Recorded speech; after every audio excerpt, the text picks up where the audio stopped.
வணக்கம். இது பரதி ஊடகத்தின் மதிய நேர பிரதான செய்திகள். முதலில் தலைப்புச் செய்திகள். தமிழர் பகுதியில் புதைக்கப்பட்டிருந்த மோட்டார் குண்டு மீட்பு. கொட்டாஞ்சேரி துப்பாக்கிச்சூடு, மேலும் இருவர் கொழும்பில் கைது. காதலுக்கு எதிர்ப்பு வெளியிட்ட தாயை நெருப்பு வைத்து கொலை செய்ய முயன்ற மகள். கிளிநொச்சியில் பேருந்து தரைப்படத்திலிருந்து பெண்ணின் சடலம் மீட்பு. பிடியாணை பிறப்பிக்கப்பட்ட துசித ஹல்லொழுவ நீதிமன்றத்தில் சரண். ஜாழ் போதனா வைத்தியசாலை தொடர்பில் அர்ச்சுனா எம்பி கருத்து. பிள்ளையானை நேரில் சென்று பார்வையிட்ட கோட்டை நீதவான். ஜாலில் படையினர் வசமுள்ள மக்கள் காணிகள் எம்பிபி அரசிற்கு எதிராக வழக்கும் கண்டனம். சபையில் அநாகரிகமான வார்த்தை பிரயோகங்கள் பயன்படுத்த தடை, சபாநாயகர் அதிரடி அறிவிப்பு. இனி தொடர்வன விரிவான செய்திகள்.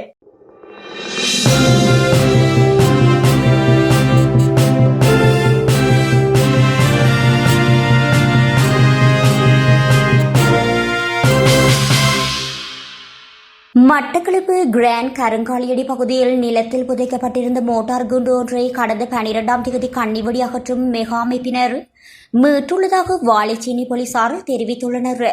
குறித்த பகுதியில் இயங்கி வந்த ராணுவ முகாம் தற்போது காணியுரிமையாளர்களிடம் ஒப்படைக்கப்பட்டுள்ள நிலையில் கன்னிவெடிகளை அகற்றும் பணியினை மெகா கன்னிவெடிகளை அகற்றும் அமைப்பு மேற்கொண்டு வருகின்றது. இதனையடுத்து விசேட அதிரடிப்படை குண்டு செயலிழக்கும் பிரிவினர் குண்டை மீட்டு அதனை அழிப்பதற்கு நீதிமன்ற அனுமதியை பெறும் நடவடிக்கைகளை முன்னெடுத்து வருவதாக தெரிவிக்கப்படுகின்றது. கொட்டாஞ்சேரி பிரதேசத்தில் அண்மையில் இடம்பெற்ற துப்பாக்கிச் சூட்டிற்கு உதவிய குற்றச்சாட்டில் மேலும் ஆணொருவரும் பெண்ணொருவரும் கைது செய்யப்பட்டுள்ளனர். கைது செய்யப்பட்ட சந்தேக நபர் இந்த குற்றத்தை செய்ய துப்பாக்கிதாரி வந்த காரின் சாரதியாக இருந்தவர் என்றும், சந்தேக நபரான பெண் இந்த குற்றத்தை செய்ய சந்தேக நபர்களுக்கு தங்குமிட வசதிகளை வழங்கியவர் என்றும் போலீசார் தெரிவித்துள்ளனர். கைது செய்யப்பட்டவர்களில் சந்தேக நபருக்கு 27 வயது எனவும், அவர் கொழும்பு 13 பிரதேசத்தைச் சேர்ந்தவர் எனவும், சந்தேக நபரான பெண்ணுக்கு 32 வயது எனவும், அவர் மகரகம பிரதேசத்தைச் சேர்ந்தவர் எனவும் போலீசார் குறிப்பிட்டுள்ளனர். கடந்த 7ஆம் தேதி கொட்டாஞ்சேரி போலீஸ் பிரிவின் 16ஆம் ஒழுங்கை பிரதேசத்தில் குறித்த துப்பாக்கிச்சூடு இடம்பெற்றுள்ளது. விசாரணைகளின் போது கொல்லப்பட்டவர் குற்ற கும்பல் உறுப்பினரான பூகுடு கண்ணா என்ற பாலச்சந்திரன் புஷ்பராஜ் என்பவரின் உதவியாளர் என்பது தெரியவந்துள்ளது. போலீசார் இந்த விடயம் தொடர்பான மேலதிக விசாரணைகளை மேற்கொண்டு வருகின்றனர். பதுளையில் தனது காதலுக்கு தாயார் எதிர்ப்பு தெரிவித்ததால் ஆத்திரமடைந்த 13 வயது சிறுமியொருவர் தனது தாயின் உறங்கிக் கொண்டிருந்த படுக்கையில் பெட்ரோல் ஊற்றி தீ வைத்துள்ளார். இந்த அனர்த்தம் காரணமாக பலத்த தீ காயங்களுக்குள்ளான தாய் தற்போது பதுளை மருத்துவமனையில் சிகிச்சை பெற்று வருவதாக போலீசார் தெரிவித்தனர். சம்பவம் குறித்து விசாரணைகளை மேற்கொண்ட போலீசார் 11ஆம் தேதி மாலை சந்தேக நபரான சிறுமியை கைது செய்தனர். பதுளை பகுதியில் உள்ள பாடசாலையில் படிக்கும் சிறுமி ஒரு இளைஞனுடன் காதல் உறவில் இருந்துள்ளார்.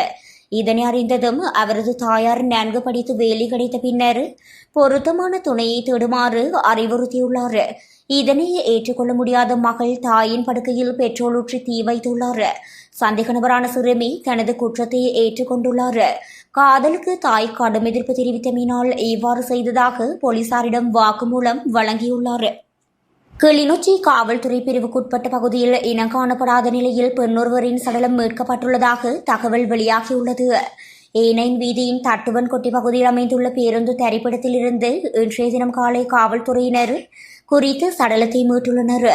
36 வயது மதிக்கத்தக்க பெண்ணொருவரின் சடலமே இவ்வாறு மீட்கப்பட்டுள்ளதாக தெரிவிக்கப்படுகின்றது.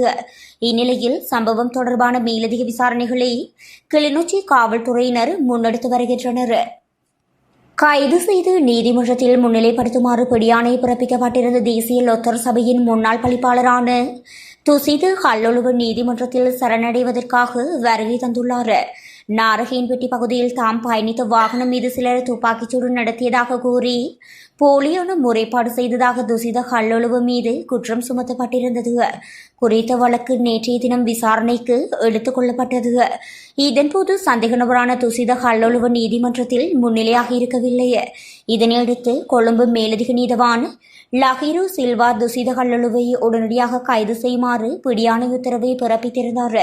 இந்நிலையில் துசித ஹல்லொழுவன் இன்றைய தினம் நீதிமன்றத்தில் சரணடைந்துள்ளார்.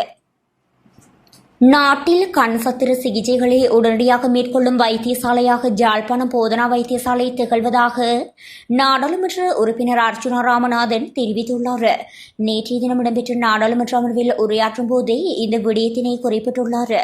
அந்த வகையில் ஜாழ்ப்பாணம் போதனா வைத்தியசாலையின் கண் சத்திர சிகிச்சை நிபுணர் முத்துசாமி மலரவன் தலைமையேற்று கண் தொடர்பான சத்திர சிகிச்சைகளை விரைவுபடுத்தி வருவதாகவும் அர்ஜுனா தெரிவித்துள்ளார். கண் சுகாதாரம் தொடர்பான தேசிய கொள்கை திட்டத்தினை மேம்படுத்துவதற்கான ஒத்திவைப்பு வேளை பிரேரணையை சமர்ப்பித்து உரையாற்றும் போதே அவர் இதனை குறிப்பிட்டுள்ளார்.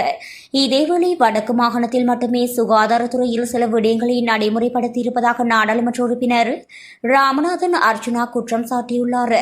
அத்துடன் வடக்கு மாகாண தாதிய உத்தியோகத்தர்கள் முன்னெடுத்துள்ள அடையாள பணிக்குழுவினால் பொதுமக்கள் பாதிக்கப்பட்டுள்ளதாகவும் சுட்டிக்காட்டியுள்ளார்.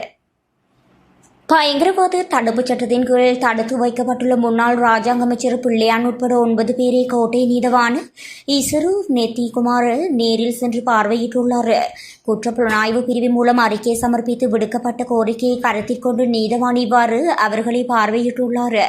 அதன்படி முன்னாள் ராஜாங்க அமைச்சர் சிவனேசத்துறை சந்திரகாந்தன் எனப்படும் பிள்ளையான் ஒழுங்கமைக்கப்பட்ட குற்றக்குழு உறுப்பினர் கனிமுள்ள சஞ்சீவவின் கொலைக்குதவிதாக சந்தேகத்தின் பேரில் கைது செய்யப்பட்ட சட்டத்தரணி மற்றும் பாரியளவிலான போதைப்பொருள் கடத்தற்காரர்கள் உட்பட 9 பேரை கோட்டை நீதவான் கண்காணித்தார்.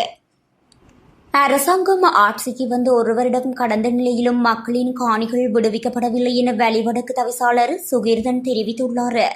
வெளி வடக்கு பிரதேச சபையின் உள்ளூராட்சி வார இறுதி நாள் நிகழ்வும் விருது வழங்கலும் செவ்வாய்க்கிழமை காலை 9:30 மணியளவில் பெண்ணாளி வர்த்தலம் விநாயகர் ஆலய மண்டபத்தில் இடம்பெற்றது. இந்நிகழ்விற்கு தலைமையேற்று நடத்திய வெளிவடக்கு தவிசாளர் சோமசுந்தரம் சுகீர்தன் இவ்வாறு குறிப்பிட்டுள்ளார்.